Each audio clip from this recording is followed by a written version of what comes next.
One of the longest running PlayStation franchises is back, Ratchet & Clank, and this time Insomniac is delivering exactly what fans have been asking for, a regular third-person platforming action-adventure game. Previously, Insomniac has released more experimental Ratchet & Clank titles, but you can rest easy when I tell you that this is the Ratchet & Clank you fell in love with over 10 years ago. With that said, it's also worth noting that this Ratchet & Clank was made with another idea in mind, value. Into the Nexus is launching at $40 US, 20 cheaper than the usual 60. The catch here is that Into the Nexus is a shorter experience. This is not a 10-hour campaign. With this in mind, I want to stress that I don't factor price into my reviews, because price is always going to change. But this is the initial idea behind Nexus, affordable Ratchet, less content. Into the Nexus stars our beloved heroes Ratchet and Clank, and this time they are escorting a very dangerous criminal, Vendra Prague. Of course, this doesn't go as planned. The ship gets attacked by Vendra's brother, Neftin Prague.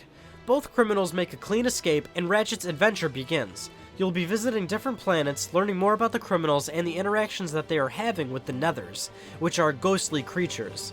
This is more or less what the plot boils down to, and it's quite enjoyable.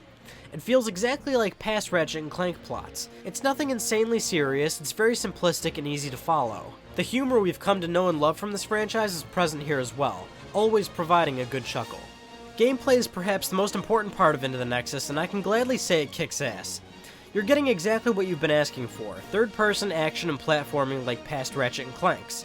Old weapons like the Fusion Grenade, Warmonger, and Mr. Zurkon are here, but there's new weapons too like the Winterizer and the Nightmare Box. I gotta say, I do miss the Groovatron glove, but scaring enemies with the Nightmare Box is still pretty great.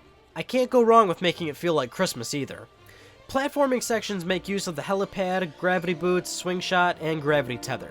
The gravity tether in particular being really cool. Everything is mixed together quite well. You'll be making use of the gadgets in a variety of ways evenly spread out. One new section of the game is entering Netherverses as Clank. When attempting to open a wall, Clank will enter a 2D environment that allows control of the gravity. These are short sections, but they often require a little bit of finesse and thinking. These sections I weren't particularly fond of, and I often found myself wanting to be out of them quick to get back to the main story and shooting. Everything else you'd expect to find is here. All your weapons can be upgraded with use, and further upgraded with raritanium found throughout the planets. Skill points and the gold bolts can be hunted, you can buy better suits, you can look for your upgrade plans to get yourself a Rhino, you can also visit the Intergalactic Arena to test your might. This is essentially everything you've had before, and this is by no means a bad thing. If this is what you wanted more of, it's here with some small additions. Now you're probably wondering how long the actual campaign is, and I myself was pleasantly surprised to find it longer than expected.